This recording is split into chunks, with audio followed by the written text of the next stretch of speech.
What is up, everybody? Sean Sheehan back here with another edition of the betting show for Sherdog.com, and today we're talking about the massive UFC 272 card, which goes down this Saturday night over in Las Vegas. And oddly enough, I suppose, for UFC title fight or UFC main cards and UFC pay-per-views, there's no title fight on this. We usually have a big title fight at the top of a pay-per-view, but today it's a grudge match, or Saturday even, it's a grudge match that has been talked about for a while. Colby Covington versus Masvidal. You know, there was talks of them going into tough and going up against each other, and you know, a lot to talk for lots of years. Obviously, if anyone has watched the Countdown show or anything this week, you will see kind of the backstory to that, which I suppose is that allegedly Colby Covington stiffed the striking coach in ATT, who was great friends with Masvidal.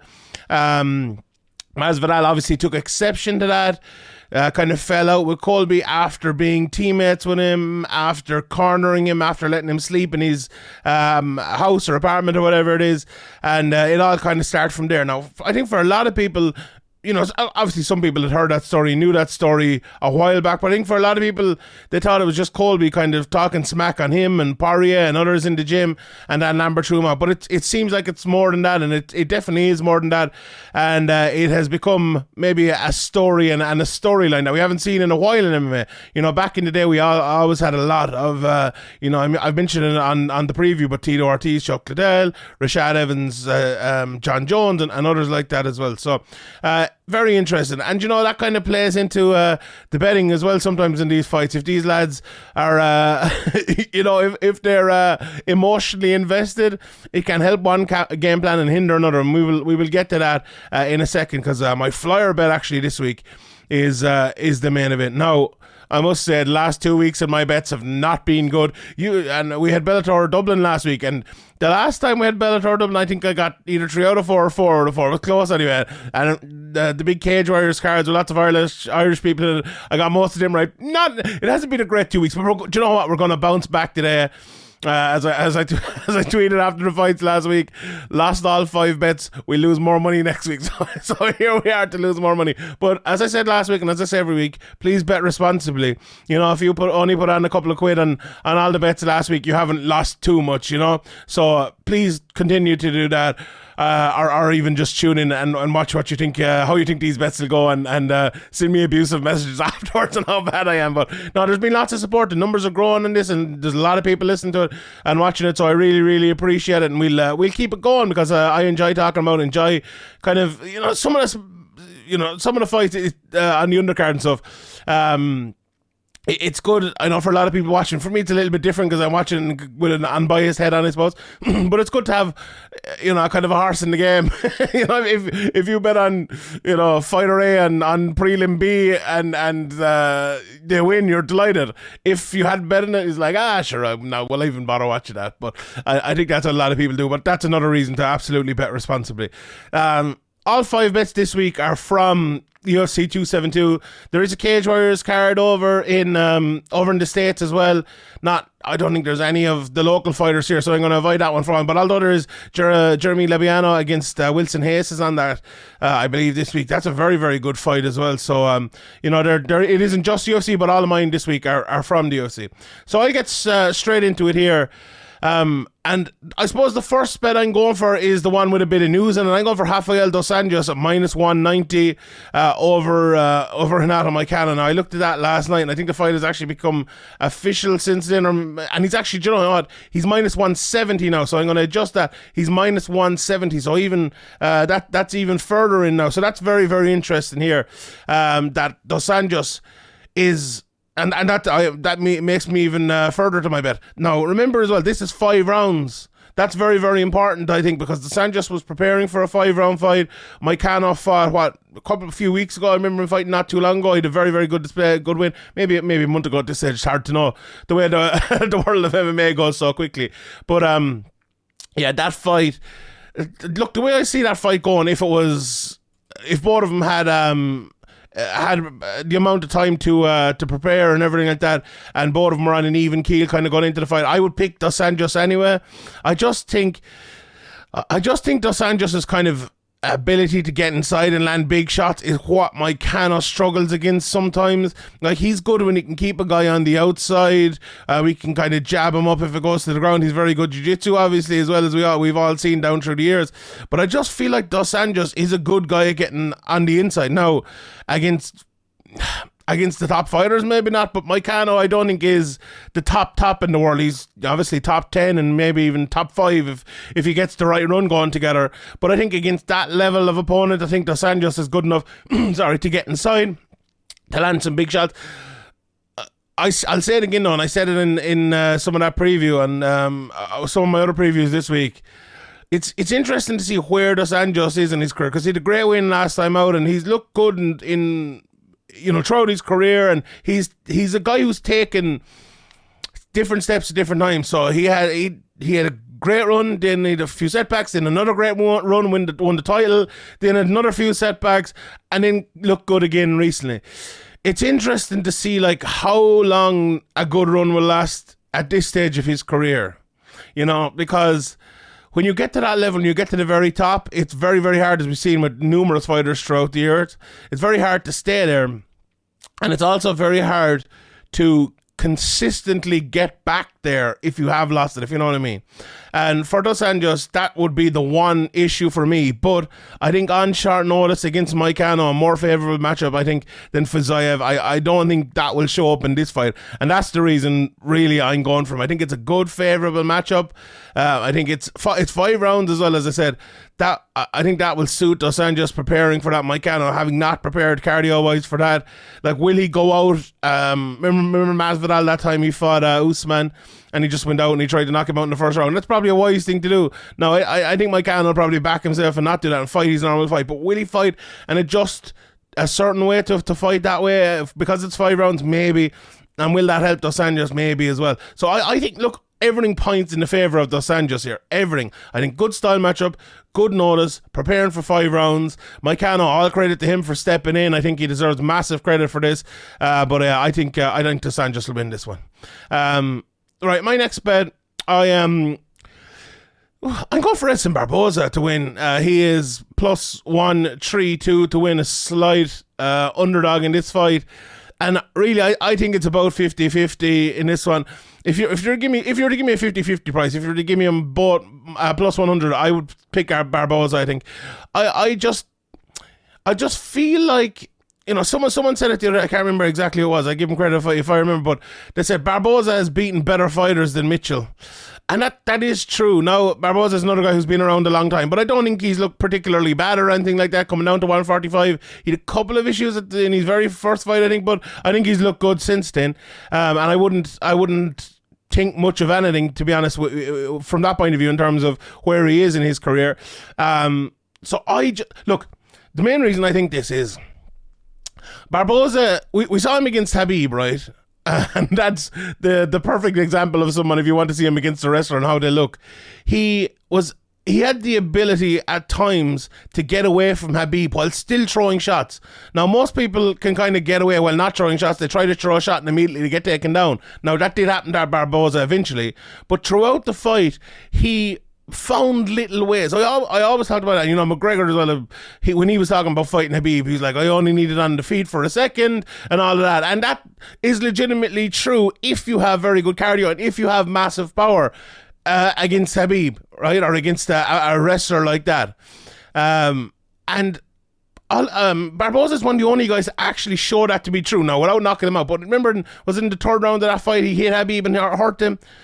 If he can do that, if he has the same mindset here that every chance he gets, he needs to hurt Bryce Mitchell without being like, throwing kicks to the body to try to knock him out with a body kick and getting taken down. Not anything stupid, but smart stuff. Throwing big shots inside while circling, trying to counter him by kind of stepping one way and then stepping the other way, and Bryce Mitchell goes this way and you're trying to catch him with a check right or left hook or whatever it might be. That sort of stuff, and he's very good at that, and that's the reason I like him in this matchup. And I like that knee inside. I don't know, I feel like when I view this fight, when I see it, I just see a knee inside from Barboza and him catching Mitchell inside. Like, Mitchell, he's if I might be mistaken, but I believe he's still at his old gym. He hasn't like gone to a new gym, and he's maybe it'll take him to the very, very top. But I think against a guy like Barboza, who's been in there with some of the very best and trained with some of the very best, it's going to be tough. And I think someone like a Frankie Edgar, I don't know if Barboza trains with him anymore, but he used to in the past anyway. I know that. He's the perfect type of matchup, I think, because he's fast, gets low inside, and he's a perfect type of training partner I think you would want for Bryce Mitchell. Now, conversely to that, let's say Bryce Mitchell does get him inside and takes him down early and often and keeps taking him down. That would be the often part, Shani, yeah. Look, obviously he can win. It's a very, very close fight. I'm... as a fighter, and specifically as a fighter, I'm a big fan of Bryce Mitchell. I think he's very, very good. Just at this point of his career, I feel like this is a big test. Look, it's a big test. There's a reason why it's -132. Edson Barboza, with his ability and his career, against someone who's only 10 or 12 fights in or 14 fights in or something like that, probably should be more of a favourite, even though Mitchell is undefeated. But there's a reason why he is, because he's very, very talented, and sometimes for guys like that they need a fight like Barboza to bring him on after a loss, but sometimes with guys like that they beat everyone in their wake and they keep going. We'll see what that'll be this weekend, but I'm going for Barboza. I think he's going to win by a knee inside. That's what I think. I think he's going to knock him out with a knee inside, and we'll see how that goes. Right, my next bet, I'm going for Alex Oliveira +270. Now let me check that price again, because that was fluctuating. I saw, he's still +270 against Kevin Holland. The reason I'm going for that, right, and this is a difficult one, because these are two guys, Kevin Holland and Alex Oliveira, who when they show up they're very good, but when they don't show up with the right game plan, sometimes they can be very bad is not the wrong word, but not great, I think Alex Oliveira, look, okay, Kevin Holland first. We've seen his issues over the last few years. His takedown defense is an issue. Obviously on the feet he looked really, really good, and even on the ground against Jacare, I remember he knocked him out on the ground. He can fight on the ground and everything like that, but his takedown defense against the cage, fighting for those positions is just not good. Now, I think he's gone to AKA, hasn't he? He's definitely gone to train elsewhere and to improve that. So we could come out here and see a different fighter. He's gone down in weight as well, which maybe will help him with strength. Alex Oliveira, I believe, has fought at 155, if I'm not mistaken. So that will help him in terms of size and everything like that as well. So if Kevin Holland can improve in that area, I think he is probably, I would probably have him as a -300 favourite here if he can keep it on defeat, even though Alex Oliveira is very good in defeat, and I wouldn't completely rule him out in defeat. But I think Kevin Holland, if he stops this messing and talking, and so sometimes talking works for some people, like Bobby Green back in the past, you see it didn't really work for him. He changed it up. Now he's still cocky and confident, but he's very good. Someone like Nate Diaz, can work for him. He can do it all the time, and others like that. For Kevin Holland, it just doesn't work. He needs to get away from that, and he needs to concentrate on the fighting on the feet when it gets there. But the kind of point there was, if he is concentrated on the feet, he is very good. Now, having said all that, his takedown defense and his wrestling wasn't great recently. We all know that. We've all seen it. And the other point is, like, okay, will he turn up? Will he turn up with great takedown defense? Will he turn up with terrible takedown defense? Could be the winning and losing of the fight. For me, Alex Oliveira, he's a guy who can turn up and he can have a great game plan, or he can have a terrible game plan. If he turns up with a great game plan to go and push Kevin Holland against the fence and take him down, I think he will win that fight. And I think even if Kevin Holland has improved an awful lot, I think Oliveira will keep going, keep pushing him against the fence and win that fight. Kevin Holland in the past as well, he has shown improvements in his takedown defense, but also when you get him like 3 minutes against the cage, he eventually kind of, I'm just going to say, gives up in that position. Not gives up in the fight, but he gives up the position. And I feel like that's something that has we've really seen from him over the last few fights, and that's something that is bigger than any takedown defense or any technique. That's about heart and different things like that. And if he doesn't have that, Alex Oliveira certainly does, if he shows up as the Alex Oliveira that we've seen before, and he will beat him in that area. And that's why I'm picking him, really. I think he will show up. I think he'll realise what Kevin Holland is like, how to beat Kevin Holland, and I think he has it in his locker to do exactly what is needed to beat Kevin Holland. And I think this is a very interesting fight. This is one of the most interesting fights on the card, honestly. I think it's I think it is, you know, if Kevin Holland can keep it on the feet as we've seen before, he will prolong the fight long enough for to kind of give him a chance. But what he needs to do, what he really needs to do, is make Oliveira pay. He really needs to make Oliveira pay, because if he doesn't make Oliveira pay while the fight is on the feet, and Oliveira gets another chance to take him down, put him on his back, it's just going to be such a long night for Kevin Holland. So he needs to be intelligent, avoid the clinch, avoid the takedowns, but make him pay as well when the fight is on the feet. Sorry, I was just, you probably saw me getting distracted there in the middle of it. For some reason, it like popped up, and Umar Nurmagomedov fight, who was my next bet, had kind of disappeared. But I'm looking here, and he's still on the card. So I don't know, maybe it was a glitch here or something. But yeah, my next bet anyway is Umar Nurmagomedov to beat Brian Kelleher. Inside the distance, I'm going at plus 140. Now straight up, he is minus 650 over Kelleher, but inside the distance at plus 140, I think, or 145, sorry, I think that is a good bet. Now, look, I like Kelleher a lot. I think he's a very well-rounded fighter. He's a hard out as well. But Nurmagomedov, his ability, you know, his well-rounded ability, his ability to take guys down, obviously, when you see the name Nurmagomedov, is just going to be very hard, I think, for someone like Brian Kelleher. Because when you get to when you get to a place against Umar Nurmagomedov where he is just on top of you and making it so hard, it's really going to be a night that you just cannot make any mistakes in. Like, if you look at his record, he is 13 wins, 1 KO, 6 submissions, 6 decisions. Like, when I see this fight, if you're imagine this fight in your head, like, how do you see it? What I see is a rear naked choke by Umar Nurmagomedov at the end. That's what I see. That's how I think it'll happen. I think he'll take him down. I think he'll land a lot of ground and pound. It could finish it with ground and pound, but I was looking at the submission. We'll get into that price again in a second here, maybe, if it's up. But I just think inside the distance, that's a good price, plus 145 for a guy who is minus 650 and almost certainly going to win. No disrespect to Brian Kelleher, he's a very good fighter, as I mentioned. But I think inside the distance, that price is very good.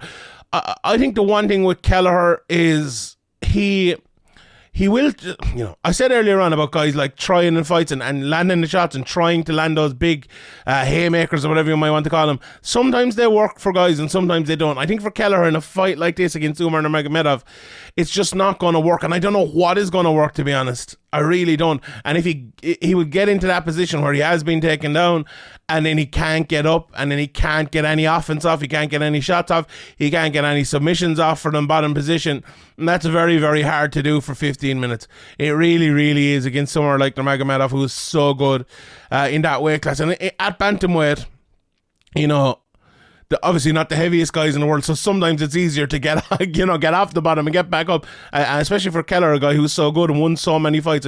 Was he 24 and 12 in his career? Be against someone who's probably going to be dominant against him like Nurmagomedov, that's going to be tough. So that's that bet there. I'm going for Nurmagomedov inside the distance at plus 145. Right. That's my 4 bets for the card. This is my flyer bet, so this is separately. This can go on my record now, my permanent record. I'm going for... this is like... Of the 5 bets, I think this is the 4th time I've gone for the main event by submission. But here we go again. I'm going for Colby Covington by submission at plus 900. Now, look, do I think this is the most likely outcome? No. Do I think this could happen? Yeah, I do. I think Colby... Look, how do we envisage this fight happening? This is the 3rd time I've said it now in this video. Well, I think we envisage here, or what we envisage here, is Colby pushing Masvidal against the fence, making it a dogfight, trying to get him down, trying to get on top. And I think he will do that, you know, and I think we will see long periods of Colby Covington on top in this fight. I think Masvidal has good takedown defense. He has improved takedown defense throughout the years, but I think Colby and Usman are a different level to anyone else in this welterweight division.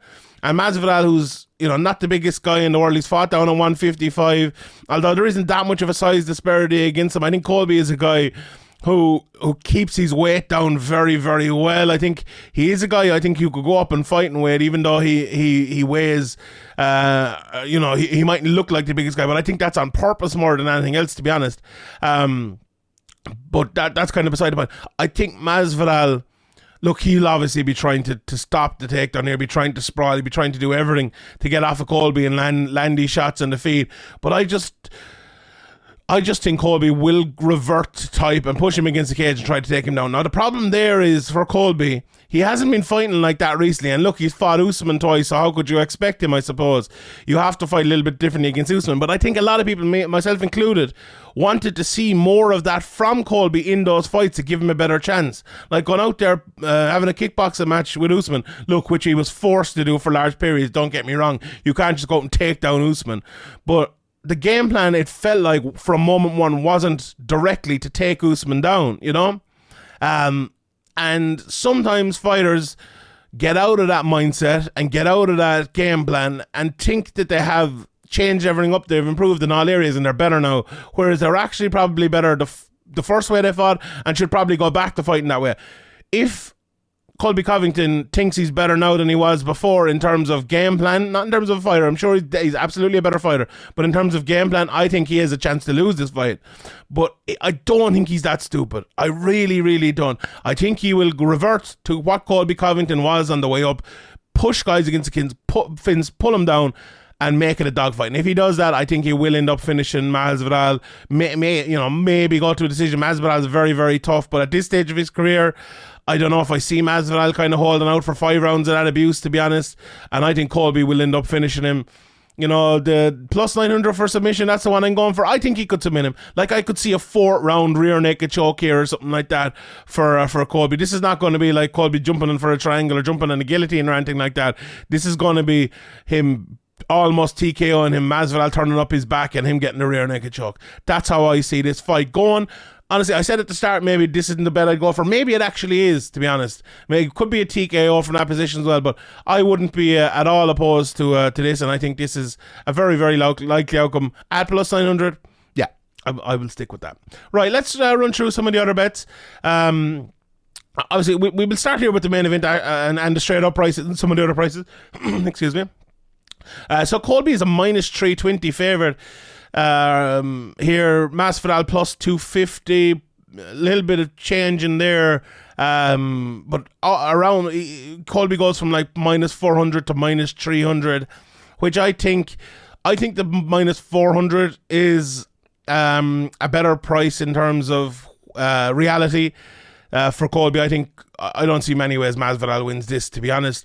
The over-under 1.5 rounds. The under is the under is plus 260. The over is minus 400. The over 2.5 rounds, minus 240. Over 3.5 rounds, minus 175. No value there. I would definitely avoid that. The fight goes to a decision. That's minus 135. Doesn't go to decision, plus 105. I would probably avoid that as well. Masvidal, if you fancy him to get the KO, he's 4-1. Colby Covington to get to KO is 3-1 or TKO. It could be ground and pound as well.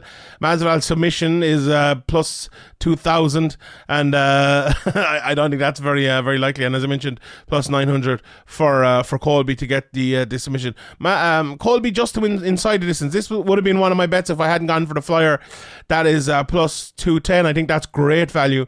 Absolutely, that would be one I would be going for if you don't like the flyer, if you don't like the submission. So yeah, that's absolutely one I would go for there. And there's lots of bets up on this and on best fight odds, so you'll have plenty to look at there. The Bryce Mitchell Edson Barboza fight. Minus 152 for Bryce Mitchell. He's the favourite. Barboza is plus 132. Barboza to get the TKO, if you fancy that, is plus 275. Mitchell to get the TKO is plus 900. Wow. If he gets Barboza down and lands lots of shots, I could see that happening. Barboza to win by inside the distance is plus 290.